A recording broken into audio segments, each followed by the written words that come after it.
23조 원짜리 기업의 회장이 노숙자 차림으로 나타났습니다. 대구 북구의 오래된 골목, 낡은 후드티, 구멍난 운동화, 사흘은 씻지 않은 것처럼 만들어진 얼굴. 그 차림으로 허름한 국수집 문을 열고 들어간 남자는 이틀 전까지만 해도 포브스 인터뷰에서 말쑥한 정장 차림으로 웃고 있었습니다.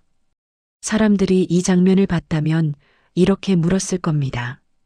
저 사람 도대체 무슨 생각을 하고 있는 거지? 그 질문에 답하려면 32년 전으로 돌아가야 합니다. 1992년 10월 대구 어느 골목에 혼자 누워있던 갓난아이. 누가 두고 간 것인지, 왜 두고 간 것인지, 그 자리에 아이가 얼마나 오래 있었는지 아무도 몰랐습니다. 지나가던 중년 남자가 그 아이를 발견했습니다. 그리고 데려갔습니다. 신고도 서류도 정식 입양도 없이. 그 아이가 한준수입니다. 오늘날 아크넥스트 그룹의 회장. 시가총액 23조 원. 직원 수 1만 2천 명. 포브스 코리아 선정 40세 이하 한국인 기업가 자산 순위 3위. 인터뷰마다 기자들이 비결이 무엇이냐고 물으면 그는 늘 같은 대답을 했습니다. 저는 아무것도 없는 곳에서 시작했습니다. 잃을 것도 지킬 것도 없었습니다. 그게 저의 가장 큰 자산이었어요. 그 말을 듣는 사람들은 로맨틱한 성공 신화를 떠올렸습니다. 빈손으로 일어선 청년의 이야기. 하지만 그 말 뒤에 있는 진짜 의미를 이해한 사람은 없었습니다. 왜 그가 진심으로 아무것도 없었다고 말하는지, 그 말이 어디서 왔는지. 2024년 11월 준수의 양아버지 한상복이 병원에 입원했습니다. 폐암 말기였습니다. 병실에는 준수 혼자였습니다.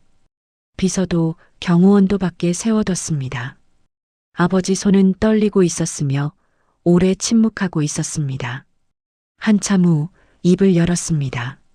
준수야, 나 죽기 전에 꼭 해야 할 말이 있어. 준수는 가만히 기다렸습니다.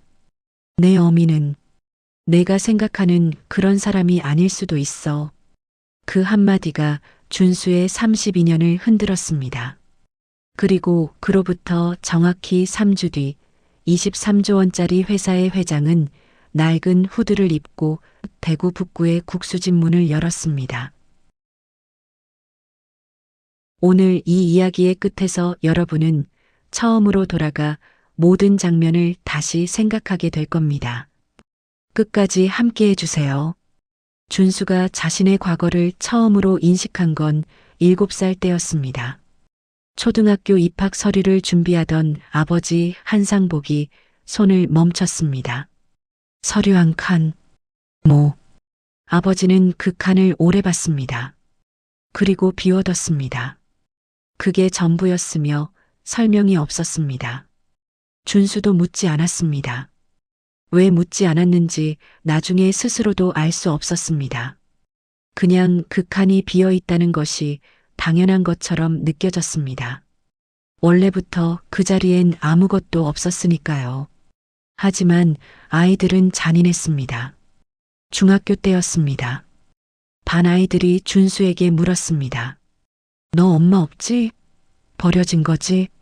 준수는 그 말에 반응하지 않았습니다. 주먹을 쥐었다가 폈다 하다 교실로 들어갔습니다.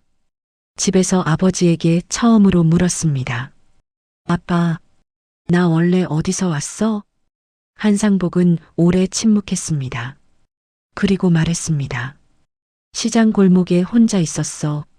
내가 데려왔어. 그 사람은 왜 거기 놔두고 갔어? 몰라. 그게 대화의 끝이었습니다. 한상복은 그 이상을 말하지 않았고 준수도 더 이상 묻지 않았습니다. 하지만 그 대화가 준수 안에 무언가를 심었습니다. 버려진 것이라는 확신. 그 확신은 자라면서 분노가 됐고 분노는 동력이 됐습니다. 준수는 공부를 했습니다. 남들보다 2배 더. 대학에 가고 졸업하고 25세 첫 창업을 했습니다. 첫 번째는 망했습니다. 두 번째도 절반쯤 망했습니다. 세 번째에서 뭔가가 터졌습니다. AI 기반 물류 최적화 솔루션. 타이밍이 맞았고, 제품이 맞았고, 준수 자신이 맞았습니다. 32살에 매출 1,000억, 36에 상장, 40에 시가총액 23조. 그 과정에서 준수는 한 번도 친어머니를 찾으려 하지 않았습니다. 찾을 이유가 없었습니다. 자신을 버린 사람을 왜 찾아야 합니까? 그 분노는 동력이 됐고, 동력은 성공이 됐습니다. 그 회로를 끊을 필요가 없었습니다. 아버지 한상복은 아들이 커가는 것을 말없이 지켜봤습니다. 과묵한 사람이었습니다. 칭찬도 잘 안 했고 포옹도 없었습니다. 그 나름의 방식으로 밥을 챙겼고 등록금을 마련했고 아프면 병원에 데려갔습니다. 준수는 그것만으로 충분하다고 생각했습니다. 아니, 그것이 아버지가 줄 수 있는 전부라는 것을 알았습니다. 기업이 커지면서 준수는 아버지의 생활을 정리해줬습니다. 낡은 집을 고쳤습니다. 생활비를 통장에 넣었습니다. 건강검진을 예약했습니다. 그러나 그것도 말없이 영수증처럼 처리했습니다. 두 사람은 그렇게 서로를 사랑했습니다. 말없이 기능적으로. 폐암 진단이 나온 건 2024년 봄이었습니다. 3기였습니다. 항암을 시작했지만 효과가 없었습니다. 가을이 되자 의사는 준수를 불러 조용히 말했습니다. 가능하면 하고 싶은 말씀을 나누실 시간을 만드시는 게 좋겠습니다. 그래서 준수는 혼자 병실에 앉았습니다. 한상복은 한참을 눈을 감고 있었습니다. 그러다 손을 내밀었고 준수는 그의 손을 잡았습니다. 두 사람이 그 손을 마주 잡은 게 얼마만인지 준수는 기억하지 못했습니다. 준수야, 내 아버지, 내 어미 얘기를 제대로 해줘야 할 것 같아. 준수는 가만히 있었습니다. 내가 데려올 때 그 골목에 불이 났었어. 나중에 알았는데 그 골목 뒤에 있는 건물에서 불이 났었다고. 준수의 심장이 당겨졌습니다. 그리고 그 불 속에서 누군가가 아이를 꺼냈다는 말이 있었어. 소문처럼 돌았지.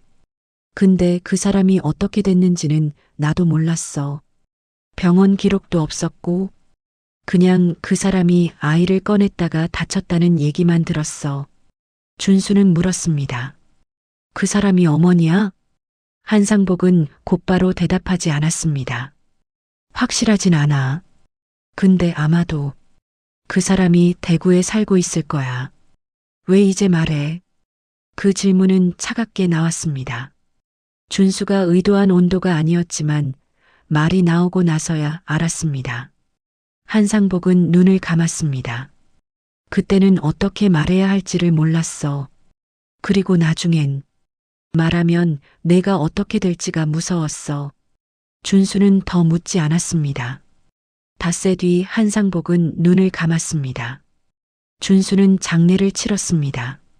조문객이 수백 명이었고 화환이 복도까지 늘어섰습니다.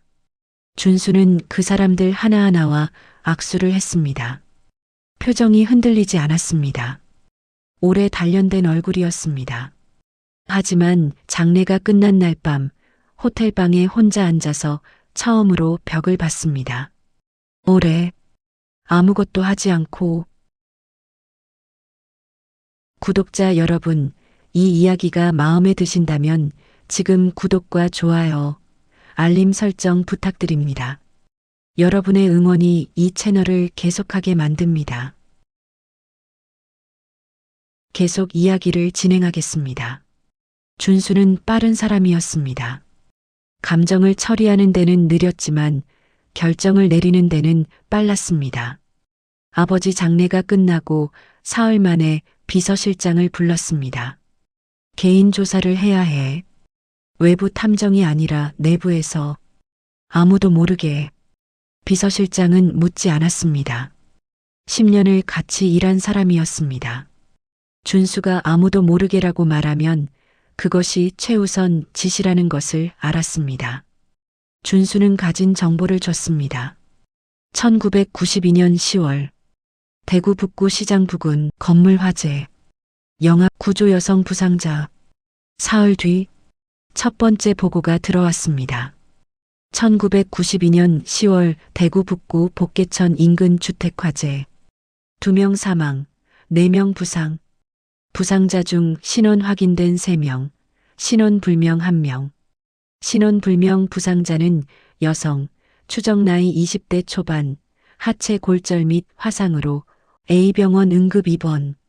준수는 그 문서를 읽으면서 손가락으로 표면을 짚었습니다. 신원 불명. 왜 신원이 불명이었을까? 신분증이 없었나? 아니면 누군가 의도적으로 기록을 지웠나? 아니면 그냥 혼란 속에서 확인이 안 된 것인가? 이틀이 더 지났습니다. 비서실장이 다시 왔습니다. A병원 퇴원 기록에 이름이 있습니다. 오정희, 당시 만 24세, 수개월 입원 후 퇴원. 오정희, 준수는 그 이름을 소리내어 읽지 않았습니다. 안으로 삼켰습니다. 이름이 있다는 것이 실감나게 했습니다. 이제 추상이 아니었습니다. 이름이 있는 사람이었습니다. 이후 기록은 한동안 없습니다. 2003년에 대구 북구 사업자 등록이 확인됩니다. 상호 정의국수, 대표자 오정희, 11년의 공백, 병원에서 나온 뒤 11년. 그 사이에 뭐가 있었는지 알 수 없었습니다. 하지만 2003년부터 지금까지 20년 넘게 같은 자리에서 국수집을 하고 있었습니다. 준수는 지도를 봤습니다.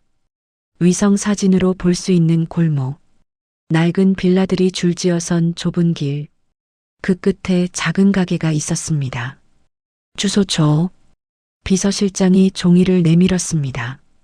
준수는 그것을 들고 한참 있었습니다. 그리고 말했습니다. 이 조사 지금부터 아무 기록도 남기지 마. 서버에도, 종이에도. 알겠습니다. 준수는 그날 저녁 옷장을 열었습니다. 정장들이 가지런히 걸려 있었습니다. 고급 캐시미어, 이탈리아제 수트, 그것들을 옆으로 밀었습니다. 구석에 있던 것들이 나왔습니다. 이전 직원이 모아둔 것인지 언제 들어온 것인지 알 수 없는 낡은 옷들, 회색 후드, 빛바랜 청바지, 밑창이 떨어질 것 같은 운동화. 준수는 그것들을 꺼내서 입었습니다. 거울 앞에 섰습니다. 오래 봤습니다. 그가 보기에 이 모습은 자신이 아니었습니다. 그런데 동시에 이 모습이 자신이 될 수도 있었다는 생각이 들었습니다. 아버지 한상복이 그날 자신을 데려가지 않았다면, 그 골목에 다른 사람이 지나갔다면, 자신은 지금 어디에 있을까? 그 생각을 멈췄습니다. 의미 없는 방향으로 흘러가는 생각은 빨리 자르는 게 좋습니다. 그것도 오래 단련된 습관이었습니다. 준수는 대구행 KTX를 탔습니다. 혼자 수행 비서도 없이 KTX 안에서 그는 창밖을 봤습니다. 풍경이 바뀌었습니다. 서울이 뒤로 물러나고 낯선 지형이 들어왔습니다. 그는 뭔가를 해야 한다는 압박과 아직 아무것도 결정하지 못했다는 불편함 사이에 앉아 있었습니다. 복수할 것인가? 확인할 것인가? 아니면 그냥 보기만 할 것인가? 대답은 아직 없었습니다. 대구역에서 내려 택시를 탔습니다. 기사가 목적지를 보더니 잠깐 멈췄습니다. 거기는 뭐하러 가냐는 눈빛이었지만 묻진 않았습니다. 골목 입구에서 내렸습니다. 10분 거리라고 했는데 준수는 천천히 걸었습니다. 12분쯤 걸렸습니다. 그 12분 동안 이상한 것이 일어났습니다. 걸음이 느려졌습니다. 스스로가 그것을 인식하고 다시 빠르게 걸으려 했는데 얼마 지나지 않아 또 느려졌습니다. 발이 스스로 속도를 조절하는 것 같았습니다. 몸이 마음보다 솔직했습니다. 가게는 골목 끝에 있었습니다. 정이국수, 손으로 쓴 듯한 글씨의 간판, 빛바랜 천막, 유리문, 너머로 작은 테이블 3개가 보였습니다. 오전 11시 점심 전이었지만 노인 한 명이 앉아 국수를 먹고 있었습니다. 준수는 유리문 앞에서 멈췄습니다. 3초가 지났습니다. 그 3초가 32년처럼 느껴졌습니다. 문을 열고 들어갔습니다. 식당 특유의 냄새가 났습니다. 멸치 국물과 파기름, 나쁘지 않은 냄새였습니다. 준수는 제일 구석진 자리에 앉았습니다. 테이블 표면이 반들반들했습니다. 나무결이 다 다른 오래된 테이블이었습니다. 냅킨통, 젓가락통, 소금통 그게 전부였습니다. 메뉴판은 벽에 붙은 흰 종이였습니다. 잔치국수 7,000원, 비빔국수 8,000원, 만두국수 9,000원, 만두 4,000원. 주방에서 물소리가 났습니다. 그릇 부딪히는 소리, 발소리가 들렸습니다. 오른쪽 다리를 살짝 끌듯이 걷는 발소리였습니다. 준수는 그것이 먼저 들렸습니다. 소리로 먼저, 그리고 그 발소리의 주인이 앞치마를 두르고 주방에서 나왔습니다. 50대 초반으로 보이는 여성이었습니다. 머리를 뒤로 단단하게 묶었습니다. 얼굴은 마른 편이었고 이마와 눈가의 세월이 조각처럼 새겨져 있었습니다. 시선은 낮았습니다. 손님을 보는 게 아니라 자신이 가야 할 방향만 보며 걸었습니다. 뭘 드릴까요? 목소리는 낮고 일정했습니다. 긴장도 없고 반가움도 없었습니다. 그냥 하루에도 수십 번 하는 질문이었습니다. 준수는 그 얼굴을 봤습니다. 사실 어떤 감정이 밀려올 줄 알았습니다. 분노든 낯설미든 아니면 예상 못한 무언가든. 하지만 그 순간 느낀 것은 조용함이었습니다. 감정이 없는 것과는 달랐습니다. 너무 많은 것이 한꺼번에 들어와서 어느 하나가 먼저 나오지 못하는 상태였습니다. 국수 하나요. 짧게 말하고 눈을 내렸습니다. 여자는 주방으로 들어갔습니다. 준수는 테이블 위를 봤습니다. 그리고 벽을 봤습니다. 벽엔 사진 한 장이 붙어 있었습니다. 오래된 사진이었습니다. 가게 안에서 찍은 것 같았고 여자가 젊었을 때의 모습이었습니다. 웃고 있었습니다. 그 옆에 누군가 있었는데 사진이 낡아서 잘 보이지 않았습니다. 그리고 선반에 두꺼운 사진첩 하나가 꽂혀 있었습니다. 손때로 표지가 달아있는 사진첩. 5분이 지났습니다. 국수가 나왔습니다. 맑은 국물의 소면, 달걀지단, 김, 대파, 깔끔하게 담겨 있었습니다. 준수는 젓가락을 집어들었다가 내려놓았습니다. 계획을 실행할 시간이었습니다. 저 돈이 없는데요. 그 말은 준수가 KTX 안에서 수십 번 연습한 것이었습니다. 어떤 표정으로, 어떤 톤으로, 어떤 타이밍에. 그런데 막상 입에서 나오자 낯선 느낌이 들었습니다. 자기 목소리인데 자기 것이 아닌 것 같았습니다. 여자가 카운터 뒤에서 고개를 들었습니다. 됐어요. 다 드시고 가세요. 그게 전부였습니다. 감정 없이, 단호하지도 않고 따뜻하지도 아니, 그냥 당연한 것처럼. 준수는 예상하지 못했습니다. 귀찮아하거나 내쫓거나 아니면 반대로 지나치게 측은해하거나 그 셋 중 하나일 거라고 생각했습니다. 그런데 셋 다 아니었습니다. 잠깐만요. 오늘만이 아니에요. 며칠째 아무것도 못 먹었어요. 더 주실 수 있어요? 준수의 목소리가 조금 더 거칠어졌습니다. 의도적으로. 여자는 대답 없이 주방으로 다시 들어갔습니다. 잠시 뒤 작은 접시를 가져다 놓았습니다. 만두 5개였습니다. 뜨거운 김이 올랐습니다. 드세요. 준수는 그 만두를 받습니다. 두툼하게 잘 빚은 만두였습니다. 저 같은 사람한테 이렇게 줘도 돼요? 이 동네 거지한테 나중에 후회 안 해요? 목소리에 가시를 더했습니다. 분명히 자극하려는 말이었습니다. 여자는 행주를 들고 식탁을 닦으면서 말했습니다. 배고픈 사람한테 밥 주는 게 뭐가 이상해요. 준수를 보지 않고 말했습니다. 닦던 것을 계속 닦으면서 그 무심함이 준수를 흔들었습니다. 화가 나지 않았습니다. 그것이 오히려 더 당황스러웠습니다. 그래도 먹고 돈 안 내면 먹튀잖아요. 신고 안 해요? 신고하면 당신 어떻게 돼요? 여자가 처음으로 고개를 들었습니다. 짧게 준수를 봤습니다. 배도 못 찬 채로 경찰서 가야 해요? 그게 낫겠어요? 논리가 아니었습니다. 설교도 아니었습니다. 그냥 현실을 말하는 것이었습니다. 그 현실 안에 준수를 한 명의 사람으로 넣었습니다. 준수는 더 이상 말을 이어가지 못했습니다. 먹었습니다. 처음에는 억지로 젓가락을 들었습니다. 국물을 한 모금 마셨습니다. 뜨거웠습니다. 목을 타고 내려갔습니다. 맛이 좋았습니다. 화학 조미료가 아닌 오래 우린 국물 맛이었습니다. 만두도 먹었습니다. 고기와 두부가 섞인 소, 피가 얇고 잘 삼겨 있었습니다. 먹는 동안 준수는 아무 생각을 하지 않으려 했습니다. 하지만 그게 되지 않았습니다. 뜨거운 국물이 목을 지나가면서 뭔가가 같이 내려갔습니다. 이름을 붙일 수 없는 것이 준수는 그것을 눌렀습니다. 오랜 습관처럼 국수와 만두를 다 먹었습니다. 자리에서 일어났습니다. 여자는 주방에 있었습니다. 준수는 가게를 나왔습니다. 골목에 서서 뒤를 돌아봤습니다.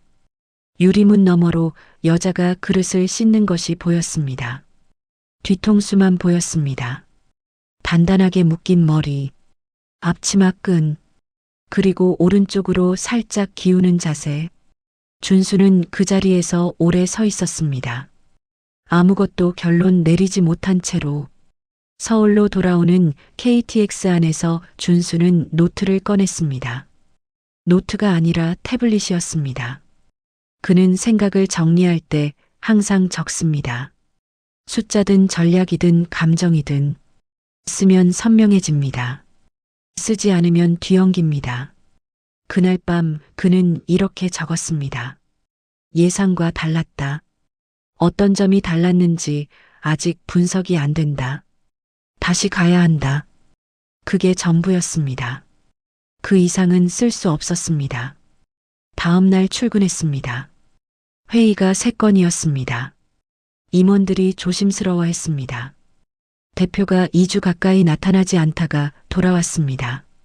아무도 묻지 않았습니다. 준수가 묻지 말라는 분위기를 풍기고 있었기 때문입니다. 회의를 이끌었습니다. 숫자를 봤습니다. 결정했습니다. 아무 문제 없었습니다. 준수는 이 영역에서 완벽하게 기능했습니다. 하지만 밤에 돌아오면 달랐습니다. 여자의 걸음걸이가 눈에 밟혔습니다. 오른쪽 다리를 끌듯이 걷는 것. 그게 단순히 오래 서 있어서 생긴 습관인지 아니면 무언가 구조적인 문제인지. 준수는 의사가 아니지만 관찰하는 눈은 날카로웠습니다. 그 걷는 방식은 필요한 사람의 걷는 방식이 아니었습니다. 뭔가 근본적인 것이 달라진 사람의 걸음이었습니다. 그리고 다른 것들도 생각났습니다. 국수를 먹고 돈 없다고 했을 때 내쫓지 않았습니다. 만두를 더 가져다 줬습니다. 신고 얘기에도 차갑게 굴지 않았습니다. 그 모든 반응들이 준수의 예상 밖이었습니다. 준수가 원했던 것은 확인이었습니다. 이 여자가 형편없는 사람이라는 확인. 버릴 사람이 그 이후에도 별로인 삶을 살고 있다는 확인. 그러면 마음이 정리될 것 같았습니다. 적어도 32년간의 분노가 정당했다는 것이 증명될 것 같았습니다. 그런데 확인이 되지 않았습니다. 그게 준수를 더 불편하게 했습니다. 확인이 안 됐으니 다시 가야 했습니다. 그렇게 자신에게 말했습니다. 더 많이 봐야 한다. 한 번으로는 부족하다. 그게 이유의 전부라고 믿었습니다. 일주일 뒤에 다시 대구로 내려갔습니다. 가게 문을 열자 여자가 주방에서 나왔습니다. 준수를 봤습니다. 잠깐. 그리고 말했습니다. 또 오셨네요. 준수의 얼굴을 기억하고 있었습니다. 한 번 본 손님을 기억하는 것이 이상한 일은 아닙니다. 하지만 무언가 다른 것이 그 말에 있었습니다. 비난도 아니고 반가움도 아닌 그냥 인식. 당신을 알아본다는 것. 준수는 같은 자리에 앉았습니다. 국수요? 네. 국수가 나왔습니다. 이번엔 달랐습니다. 계란이 2개 올라가 있었습니다. 준수는 그것을 봤습니다. 아무 말도 하지 않았습니다. 지난번엔 하나였습니다. 이번엔 2개. 여자가 의식적으로 더 올린 것인지 아니면 우연인지 준수는 판단하지 않으려 했습니다. 하지만 머릿속에 그것이 남았습니다. 이번엔 행패를 부리지 않았습니다. 그냥 먹었습니다. 먹으면서 관찰했습니다. 여자가 주방을 오갔습니다. 손님이 1명 더 들어왔고 국수를 받고 나갔습니다. 그 사이에 여자는 쉬지 않았습니다. 국수 끓이고 그릇 씻고 테이블 닦고 혼자서 전부 했습니다. 오른쪽 다리는 항상 그랬습니다. 조금 끌렸습니다. 그런데 여자가 그것을 불편해하는 기색이 없었습니다. 불편함 없이 움직이는 게 아니라 불편함과 함께 움직이는 것이 익숙해진 것 같았습니다. 그 2가지는 다릅니다. 준수는 그 차이를 알았습니다. 식사를 마쳤습니다. 이번엔 카운터에 갔습니다. 지난번 것도요. 10,000원을 내밀었습니다. 여자가 받습니다. 지난번 것 합쳐서 18,000원이에요. 준수는 잠깐 멈춰서 계산을 했습니다. 지난번 국수 7,000원, 만두 4,000원, 이번 국수 7,000원, 18,000원이었습니다. 한 푼도 빠지지 않았습니다. 모른 척하지 않았다는 뜻이었습니다. 준수는 지갑에서 5만 원을 꺼내 건넸습니다. 거스름돈이 나왔습니다. 32,000원. 준수는 받았습니다. 준수는 그때는 고마웠습니다. 라는 말도 하지 않았고 그냥 말없이 가게를 나왔습니다. 3번째 방문은 달랐습니다. 대구역에 내려 택시를 잡으려다 걸어가기로 했습니다. 30분 거리였습니다. 걸으면서 생각을 정리하려 했습니다. 골목 입구에 다다랐을 때 가게 문이 닫혀 있었습니다. 난 12시가 지난 시간이었는데 셔터가 내려져 있었습니다. 옆 가게 할머니가 나와 있었습니다. 정의국수요? 주인이 손 다쳐서 오늘 문 닫았어요. 손을 다쳤습니다. 준수는 잠시 서 있었습니다. 그리고 건물 안으로 들어갔습니다. 가게 옆 계단. 2층으로 올라가면 주인이 사는 것 같았습니다. 이전 방문에서 올라가는 발소리를 들은 적이 있었습니다. 문을 두드렸습니다. 한참이 지났습니다. 문이 열렸습니다. 여자가 나왔습니다. 오른손에 붕대가 감겨 있었습니다. 손가락까지 이어지는 붕대였습니다. 칼에 베인 것 같은 상처였습니다. 얼굴에 피곤함이 가득했습니다. 잠을 못 잔 것 같기도 했습니다. 준수를 봤습니다. 잠깐 멈췄습니다. 또 오셨어요? 3번 중 3번을 다 기억했습니다. 가게 문이 닫혀 있어서요. 여자는 아무 말 없이 비켜섰습니다. 들어오라는 뜻이었습니다. 방은 작았습니다.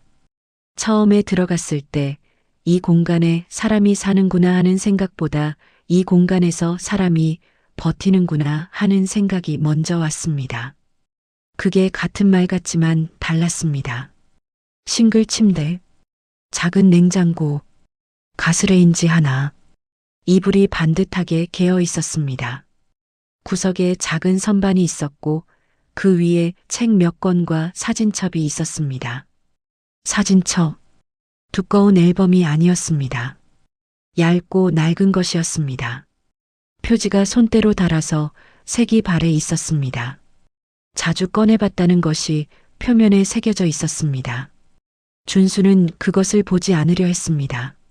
하지만 보지 않으려 한다는 사실 자체가 이미 보고 있다는 뜻이었습니다. 여자가 물을 가져다 줬습니다. 차가운 물이었습니다. 손은요? 칼질하다가요. 괜찮아요. 병원은요? 갔다 왔어요. 혼자 운영하는 거잖아요. 손 쓰면 안 되잖아요. 하루 이틀 쉬면 되죠. 담담했습니다. 불평도 아니었고 자랑도 아니었습니다. 그냥 사실이었습니다. 준수는 물을 마셨습니다. 여기 오래 사셨어요? 오래됐죠. 가족이라도요? 여자는 잠깐 멈췄습니다. 없어요. 형제도요? 없어요. 자식도요? 이번엔 대답이 바로 오지 않았습니다.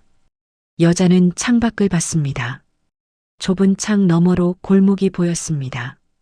낡은 골목, 늙은 빌라들, 그 너머 하늘 한 조각. 잠시 침묵이 흘렀습니다. 그 침묵이 답이었습니다. 준수는 더 묻지 않았습니다. 질문이 더 있었지만 꺼내지 않았습니다. 다음엔 문 열었을 때 오세요. 이렇게 올라오지 말고. 여자가 말했습니다. 불편하다는 뜻이 아니었습니다. 그냥 안내였습니다. 준수는 알겠다고 했습니다. 계단을 내려왔습니다. 골목을 걸으면서 사진첩 생각을 했습니다. 자주 꺼내본 사진첩. 자식이 없다고 대답하지 못한 그 침묵. 두 가지가 연결됐습니다. 하지만 연결해놓고도 준수는 그 결론을 받아들이지 않았습니다. 아직은 아니었습니다. 확인된 것이 아니었으니까요. 서울로 돌아오는 날 밤 비서실장에게서 문자가 왔습니다. 긴급. 내일 오전에 보고 드려야 할 사항이 있습니다. 준수는 짧게 답했습니다. 7시. 다음 날 아침 7시. 비서실장이 들어왔습니다. 표정이 조심스러웠습니다. 박춘식 대표 측에서 오정혜 씨 관련 동향을 확인한 정황이 있습니다. 준수는 커피 잔을 내려놓았습니다. 자세히 말해봐. 오정혜 씨의 사업자 등록 정보, 임차 계약 내용, 그리고 최근 건물주 접촉 시도가 확인됩니다. 박춘식 측 법률 대리인이 건물주에게 접근했습니다. 박춘식, K넥스트 홀딩스 대표, 준수보다 15살 위, IT 업계에서 오래된 사람, 아크넥스트가 성장하면서부터 꾸준히 방해 공작을 해온 사람이었습니다. 특허 분쟁, 핵심 인력 스카우트, 언론을 이용한 루머, 명시적 전쟁은 없었지만 물밑의 마찰은 끊이지 않았습니다. 그 사람이 오정희를 찾아냈습니다. 아니, 더 정확하게는 준수가 오정희를 찾아가는 것을 알아챘습니다. 그리고 먼저 움직이기 시작했습니다. 건물주 접촉의 목적은 뭐지? 건물 매각입니다. 박 대표 측이 시가보다 높은 가격을 제안했고 조건으로 현 임차인 계약 해지를 요구했습니다. 준수는 의자에 기댔습니다. 이 상황의 의미를 분석했습니다. 박춘식이 오정희를 압박하면 두 가지 중 하나가 됩니다. 오정희가 가게에서 나가거나 아니면 준수가 그것을 막기 위해 모습을 드러내거나 어느 쪽이든 박춘식에게 유리한 방향이었습니다. 준수가 대응하면 관계가 공개되고 대응하지 않으면 오정희가 피해를 입습니다. 그런데 한 가지 더 있었습니다. 준수는 아직 오정희에 대한 결론을 내리지 못했습니다. 그 여자가 정말 자신을 구한 것인지 정말로 찾으려 했던 것인지 확인이 안 됐습니다. 그런 상태에서 박춘식이 오정희를 건드렸습니다. 준수는 자신이 무엇을 느끼는지 파악했습니다. 분노였습니다.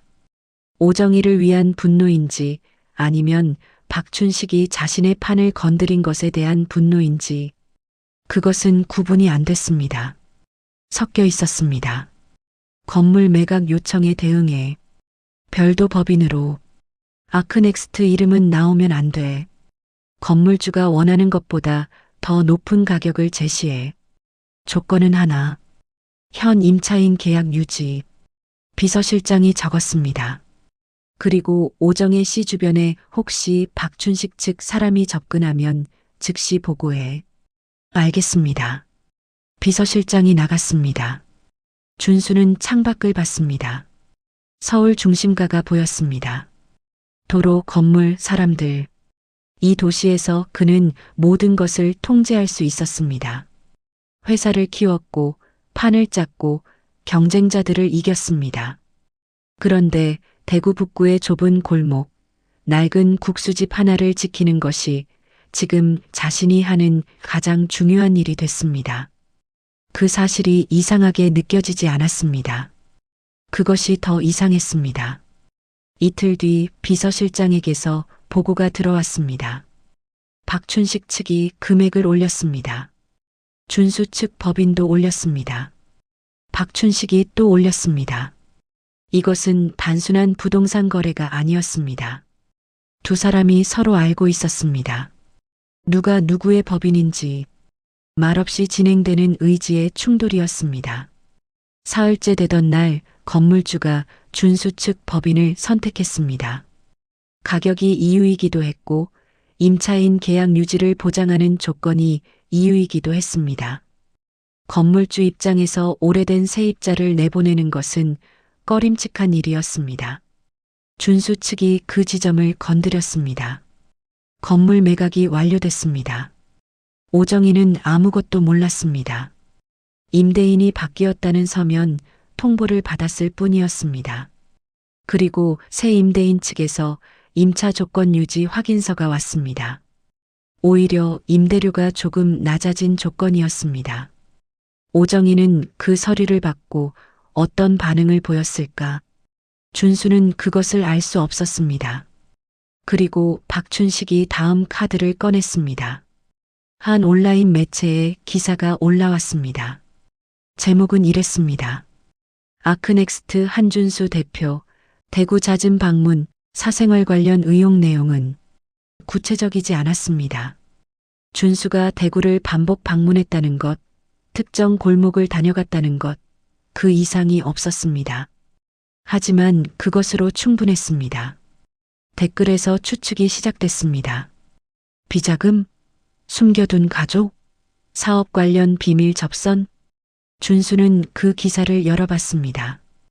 1분 읽었습니다. 닫아버렸습니다. PR팀장에게 전화했습니다.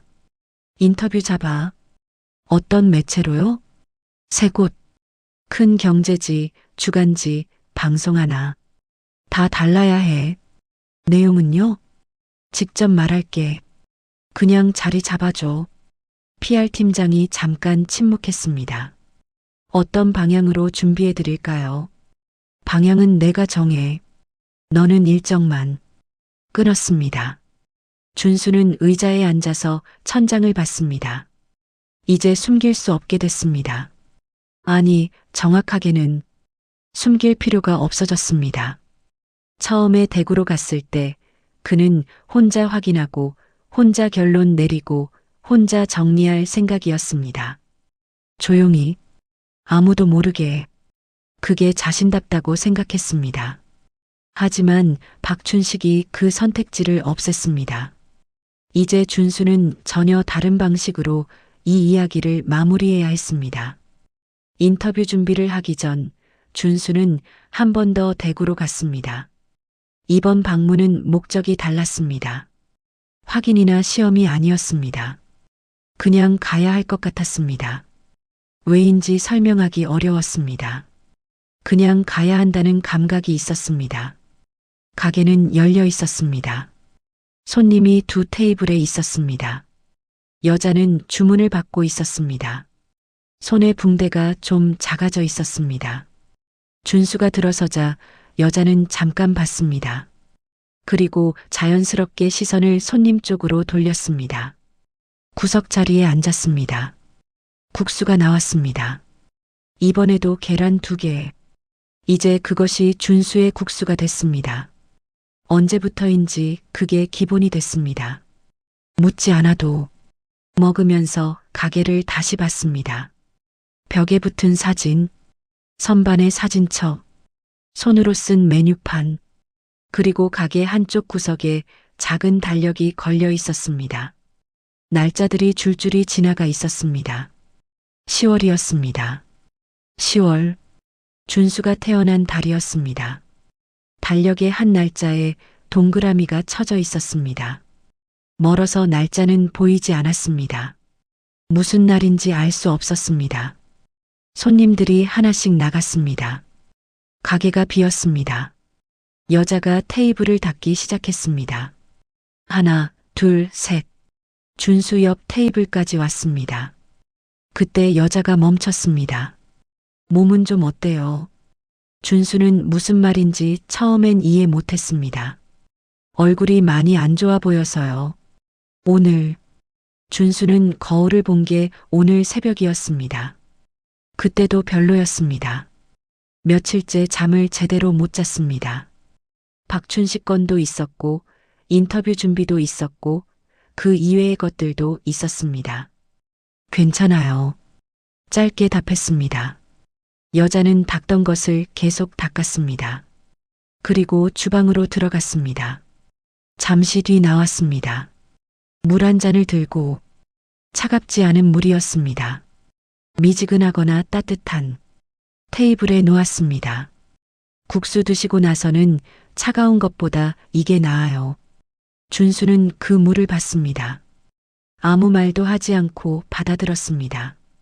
여자는 다시 테이블 닦기를 계속했습니다. 준수 뒤에 있는 마지막 테이블로 갔습니다. 그때였습니다. 무언가가 등에 닿았습니다. 살짝 한번 토닥이는 것이었습니다. 그리고 끝이었습니다. 여자는 계속 테이블을 닦았습니다. 아무것도 아닌 것처럼, 지나가다가 자연스럽게 한 것처럼. 준수는 굳었습니다. 몸이 먼저 반응했습니다. 근육이 멈췄습니다. 숨이 잠깐 잊혔습니다. 32년 동안 준수의 등을 그렇게 토닥인 사람이 없었습니다. 그의 아버지 한상복은 손이 따뜻한 사람이 아니었습니다. 그 나름의 방식으로 아들을 돌봤지만 그것은 이런 방식이 아니었습니다. 밥을 챙기고 학교를 보내고 아프면 병원을 데려가는 방식이었습니다. 몸으로 전해지는 것은 없었습니다. 학교에서도 없었습니다. 친구들도 없었습니다. 성인이 되고 나서도 누군가와 가까워지는 것을 준수 스스로가 허락하지 않았습니다. 냉정함이 갑옷이었고 그 갑옷을 벗을 이유가 없었습니다. 그런데 그 손이 아무것도 묻지 않고 아무것도 요구하지 않고 그냥 닿았습니다. 한번 토닥. 준수는 눈을 내렸습니다. 목이 조여드는 것을 느꼈습니다. 이번엔 누르지 않았습니다. 몸이 허락하지 않았습니다. 잠깐이었습니다. 5초? 아니 3초? 그 정도였습니다. 하지만 그 짧은 시간에 무언가가 바뀌었습니다. 정확히 뭐가 바뀌었는지 말할 수 없었습니다. 그냥 뭔가가 달라졌다는 것을 느꼈습니다. 그게 전부였습니다. 여자는 다 닫고 주방으로 들어갔습니다. 준수는 물을 마셨습니다.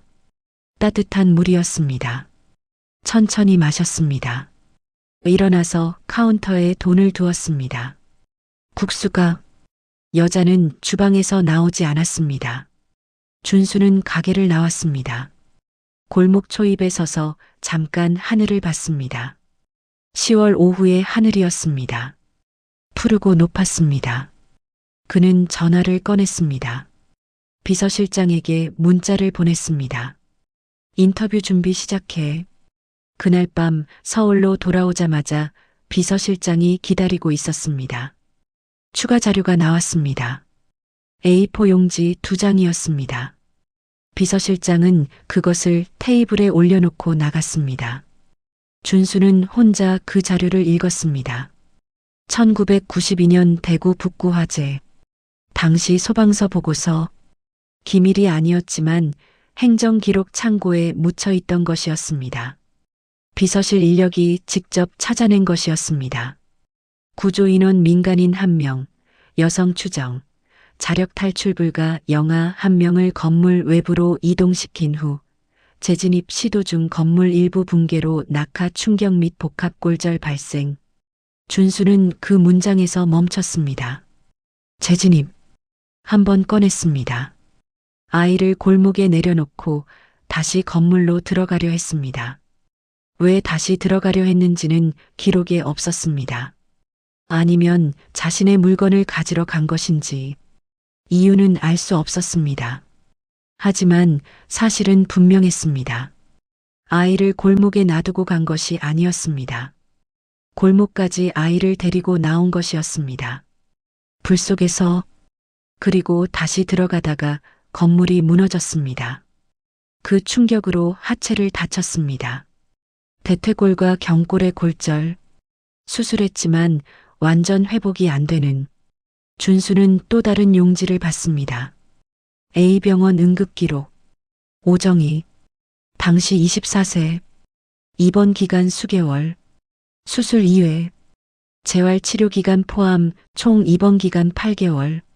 아이를 골목에 내려놓고 다시 들어가다가 다쳐서 8개월을 병원에 있었습니다. 그 8개월 동안 아이는 어디 있었을까요? 아이는 한상복이 데려갔습니다. 신고도 없이, 기록도 없이 그냥 데려갔습니다. 오정희가 퇴원했을 때 이미 아이는 없었습니다. 어디 있는지 알 수가 없었습니다. 행정 기록이 없으니 찾을 수도 없었습니다. 준수는 그 문서를 손에 들고 한참 있었습니다. 손이 떨렸습니다. 억지로 멈추려 했습니다. 멈춰지지 않았습니다.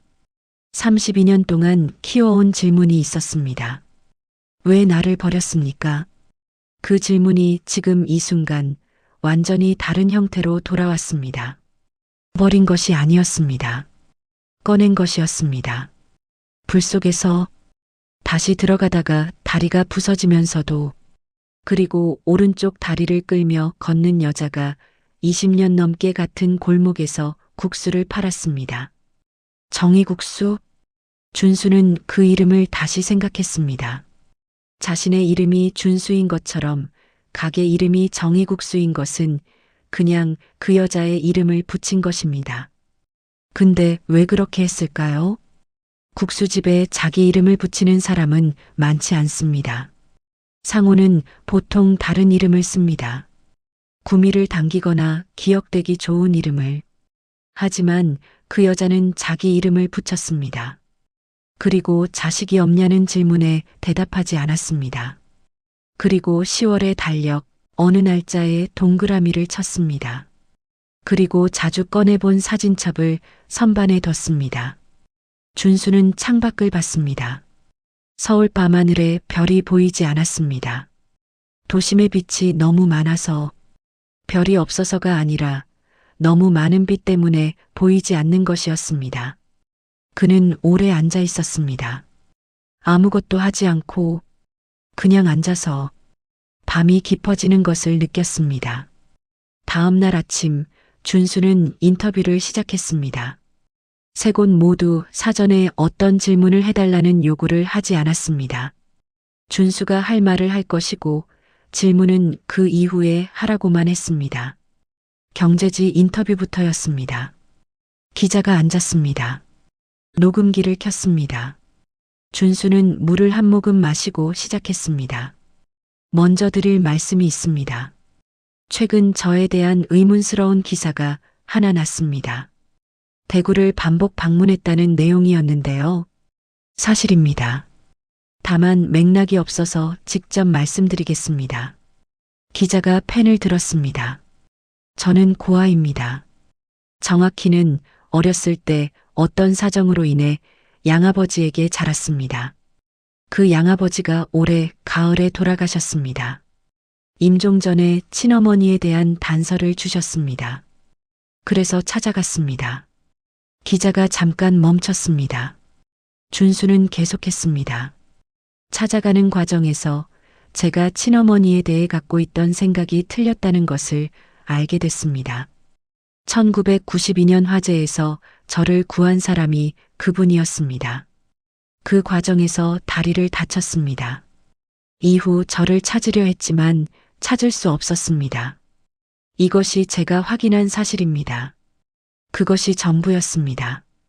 기자는 한동안 아무 말도 하지 않았습니다. 그리고 천천히 물었습니다. 그분은 지금 어디 계세요? 대구에 계십니다. 구체적인 것은 그분이 원하시지 않으면 말씀드리기 어렵습니다. 지금 관계는요? 정리 중입니다. 그게 전부였습니다. 세 인터뷰 모두 비슷한 방식으로 진행됐습니다. 준수는 감정을 많이 실지 않았습니다. 사실만 말했습니다. 담담하게. 기사들이 나갔습니다. 반응은 양쪽이었습니다. 감동적이라는 쪽과 연출된 거 아니냐는 쪽. 준수는 두 반응 모두에 대응하지 않았습니다. 박춘식이 반박 기사를 흘렸습니다. 한준수 대표의 이미지 세탁 의혹, 기록의 신빙성 불명확. 준수는 그 기사를 보자마자 법무팀에 지시했습니다. 소방청 기록, A병원 의무기록 사본, 건물 붕괴 관련 행정문서, 공개 가능한 것은 전부 공개해. 다음 날 기록들이 공개됐습니다. 기자들이 직접 확인했습니다. 기록은 명확했습니다. 그리고 동시에 다른 방향으로 움직였습니다. 준수가 3년에 걸쳐 조용히 수집해온 것이 있었습니다. K넥스트 홀딩스 내부 자료, 회계 부정, 연구개발비 허위 처리, 내부 고발자가 있었고 그 사람을 준수가 보호하고 있었습니다. 이 자료를 쓸 생각은 없었습니다. 협박 도구로 쓰는 것은 준수의 방식이 아니었습니다. 하지만 이번은 달랐습니다. 금융감독원에 정식으로 접수했습니다. 내부 고발 형식으로 모든 서류를 갖췄습니다. 이틀 뒤 금감원이 K넥스트 홀딩스에 대한 조사를 시작했습니다. 박춘식은 전화를 걸어왔습니다. 준수는 받았습니다. 한 대표, 이러실 필요 있었어요? 있었습니다. 우리 좀 만나서. 필요 없습니다. 그리고 더 이상 오정희 씨 관련해서 어떤 방향으로든 움직이시면 저는 남은 것도 다 씁니다. 침묵이 흘렀습니다. 박춘식이 전화를 끊었습니다. 준수는 전화기를 내려놓았습니다. 이것이 끝은 아니었습니다. 박춘식은 그렇게 쉬운 사람이 아닙니다. 금감원 조사도 결과가 나오려면 시간이 걸립니다. 하지만 지금 당장은 이 판에서 박춘식이 먼저 손을 뺐습니다. 시간이 생겼습니다. 가야 했습니다. 제대로. 이번에는 낡은 후드를 꺼내지 않았습니다. 거울 앞에서 한참 생각했습니다. 처음에 낡은 옷을 입은 것은 자신을 숨기기 위해서였습니다. 한준수라는 이름을 숨기고 그 이름이 가진 것들을 다 지우고 그냥 한 명의 사람으로 들어가서 보려 했습니다. 하지만 이제 숨길 이유가 없었습니다. 기사도 났고 기록도 공개됐습니다. 오정희도 봤을 것입니다. 아마 준수는 평범한 차림을 택했습니다. 특별히 차려입지도 특별히 초라하게 입지도 않은 그냥 자신이 자신으로 입는 옷. 대구로 내려갔습니다. 골목 입구에서 잠깐 멈췄습니다. 이번엔 3초가 아니었습니다. 10초, 아니 15초. 발이 움직이지 않았습니다. 무거워서가 아니었습니다. 이 순간이 지나면 무언가가 영원히 바뀐다는 것을 알고 있었습니다. 바꾸고 싶었고 동시에 두려웠습니다. 두 가지가 같은 크기로 있었습니다. 걸었습니다. 가게 문을 열었습니다. 여자가 주방에서 나왔습니다. 준수를 봤습니다. 잠깐, 그냥 잠깐. 이번엔 그 눈이 달랐습니다. 이전 4번의 방문에서 여자는 준수를 볼 때 인식하는 눈이었습니다. 기억한다는 눈. 하지만 그 이상은 없었습니다. 이번엔 달랐습니다. 뭔가를 알고 있는 눈이었습니다. 그리고 그 알미 오래된 것 같은 눈이었습니다. 인터뷰 기사를 봤겠지요. 정장 차림의 한준수 대표 사진, 그리고 낡은 후드를 입고 왔던 남자. 두 사람이 그 작은 가게 안에서 서로를 봤습니다. 아무도 먼저 말하지 않았습니다. 1초가 지났습니다. 2초, 3초, 준수가 먼저 입을 열었습니다. 화재 기록 봤습니다. 여자는 눈을 내렸습니다. 앞치마를 두 손으로 잡았습니다. 힘이 들어갔습니다. 제가 잘못 알고 있었습니다. 여자는 고개를 들지 않았습니다. 미안하다고 해야 하는데. 준수의 목소리가 낮아졌습니다. 낮아지는 것을 스스로 느꼈습니다. 뭘 미안하다고 해야 하는지를 모르겠어요. 32년을 원망했는데 그 원망이 지금은 어디를 향해야 하는지도 모르겠어요. 여자가 먼저 말했습니다. 나도 찾으려고 했어요. 목소리가 일정했습니다. 흔들리지 않았습니다. 그래서 오히려 더 무거웠습니다. 퇴원하고 나서, 걸을 수 있게 되고 나서, 바로. 근데 기록이 없었어요. 시장 골목에 아이가 있었다는 것만 알지 누가 데려갔는지를 몰랐어요. 신고도 없고 서류도 없으니 복지사도 모르고 경찰도 몰랐어요. 준수는 들었습니다. 보육원들을 다 돌았어요. 다리 이렇게 된 채로 오래 못 걸었는데 그래도 갔어요. 근데 아무 데도 없었어요. 아이가. 여자는 잠깐 멈췄습니다. 한상복이라는 분이 그냥 데려가신 거잖아요. 신고 없이. 그러니 기록이 없었죠. 저는 찾을 수가 없었던 거예요. 준수는 알고 있었습니다. 그 사실을 서류로 확인했습니다. 하지만 여자의 입에서 직접 들으니 다르게 들렸습니다. 찾다가 못 찾으면 더 미치는 거잖아요.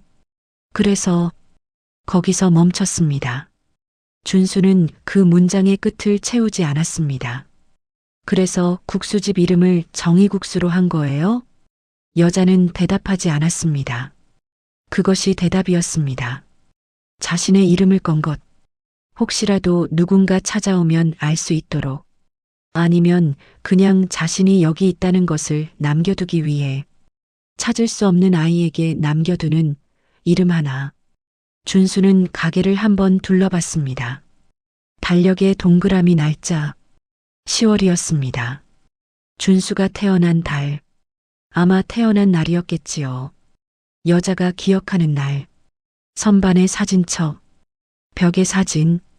이 공간이 32년 동안 무엇이었는지가 보이는 것 같았습니다. 준수는 다시 여자를 봤습니다. 다리가 괜찮아요. 아프지 않아요? 아프죠. 근데 오래돼서 익숙해졌어요. 그 말이 준수의 가슴 어딘가를 건드렸습니다. 아프지 않은 게 아니라 익숙해진 것.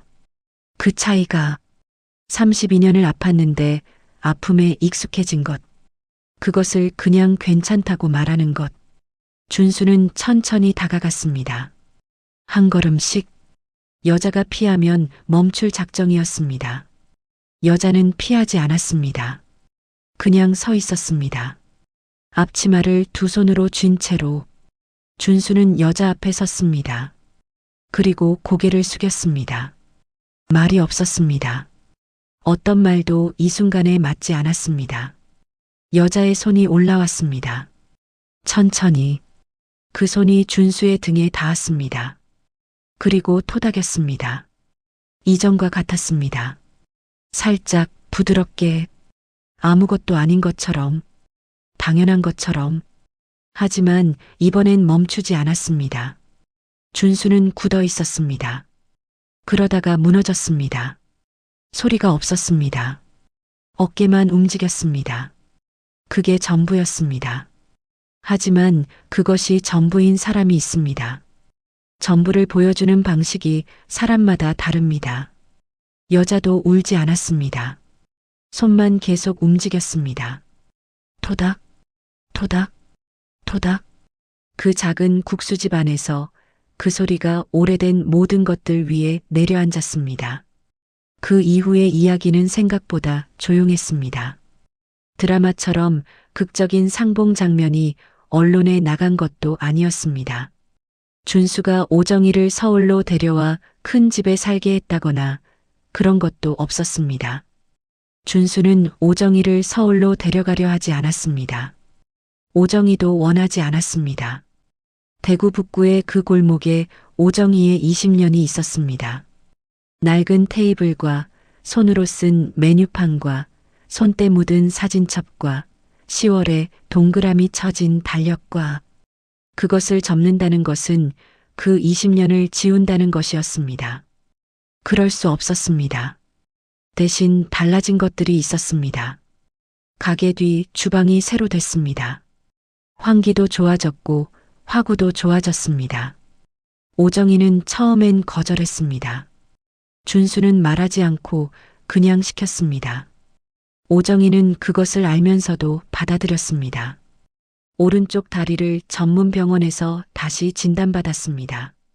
완전히 회복되지는 않는다는 말은 30년 전에 들은 것과 같았습니다. 하지만 보조기구를 착용하면 통증을 상당히 줄일 수 있다는 것은 새로 들었습니다. 오정희는 처음엔 필요 없다고 했습니다. 준수는 또 말하지 않고 그냥 했습니다. 이번엔 오정희가 한참 있다가 말했습니다. 많이 고집이 세네요. 닮은 것 같아요. 그게 두 사람이 처음으로 웃은 순간이었습니다. 작게, 짧게, 하지만 웃었습니다. 준수는 한 달에 한 번씩 대구로 내려갑니다. 꼭 주말이 아니어도 아크넥스트의 회장이 수요일 오후에 갑자기 일정을 비운다는 것에 임원들이 처음엔 당황했습니다. 이제는 아무도 묻지 않습니다. 그냥 그날을 비워둡니다. 가게에 앉습니다. 국수를 먹습니다. 오정희는 계란을 2개 올립니다. 말을 많이 하는 편이 아닙니다. 두 사람 다 오래 앉아서 많은 걸 이야기하는 대신 짧게 앉아서 그냥 같이 있습니다. 국수 다 먹고 나서도 잠깐 더 있다가 갑니다. 오정희가 설거지하는 소리를 들으면서 이상하게도 그 시간이 조용합니다. 조용한데 불편하지 않습니다. 준수는 대부분의 공간에서 조용하면 불편했습니다. 채워야 한다는 압박이 있었습니다. 회의에서도 식사 자리에서도. 하지만 그 국수집에서는 조용해도 됩니다. 그냥 있어도 됩니다. 박춘식은 금감원 조사 결과 회계 부정이 확인됐습니다. 대표직에서 물러났습니다. K넥스트 홀딩스는 구조조정 중입니다. 준수는 그 뉴스를 별다른 감정 없이 봤습니다. 이겼다는 쾌감도 그랬다는 허탈함도 없었습니다. 그게 중요한 것이 아니었으니까요. 애초에 어느 날 포브스 기자가 전화를 했습니다. 올해 인터뷰를 하고 싶다고. 준수는 괜찮다고 했습니다. 인터뷰에서 기자가 물었습니다. 매년 비결을 여쭤보는데요. 올해는 좀 다른 걸 여쭤봐도 될까요? 개인적으로 무엇이 달라지셨나요? 이번 일을 겪으시면서. 준수는 잠깐 생각했습니다. 오래 풀지 못한 문제가 있었어요. 어떤 문제요? 왜 이렇게 사는가? 라는 문제요. 기자가 펜을 들었습니다. 그게 풀렸나요? 풀렸습니다. 어떻게요? 준수는 그 질문에 한참 있었습니다. 그리고 말했습니다. 국수 한 그릇이요. 기자는 그 말의 의미를 파악하지 못한 것 같았습니다. 더 물었지만 준수는 그 이상을 말하지 않았습니다. 기사에는 이렇게 실렸습니다. 한준수 대표, 오랜 개인적 질문에 마침표를 찍다. 그 마침표가 어디서 왔는지를 아는 사람은 많지 않습니다. 대구 북구 골목 끝에 작은 가게, 오래된 테이블, 맑은 국물, 계란 2개, 그리고 등을 토닥이는 손. 그것이 전부였습니다. 그리고 그것이 모든 것이었습니다. 오정희는 지금도 오른쪽 다리를 살짝 끌며 걷습니다. 달라질 것이 없습니다. 하지만 이제 준수는 그 걸음이 어디서 왔는지 압니다. 그 걸음이 자신에게서 왔다는 것을, 불 속에서 한번 건물이 무너지기 전 마지막 한 발을 내딛다가 생긴 것이라는 것을, 준수는 그것을 알고 있습니다. 오정희도 압니다. 준수가 알고 있다는 것을 말하지 않아도 국수 한 그릇 먹고 돌아가는 아들이 알고 있다는 것을 말하지 않아도 되는 것들이 있습니다. 국수집 문 위의 간판처럼, 달력에 동그라미 쳐진 10월에 어느 날처럼, 계란 2개처럼 어떤 것들은 처음부터 말하지 않아도 전해집니다. 그냥 같은 공간에 있는 것만으로, 따뜻한 국물 한 그릇으로, 토닥이는 손 한 번으로. 오늘 이야기가 여러분의 마음에 작은 흔적이라도 남았다면 구독과 좋아요, 알림 설정 부탁드립니다. 여러분의 응원이 또 다른 이야기를 만듭니다. 다음에도 찾아오겠습니다. 끝까지 읽어주셔서 감사합니다.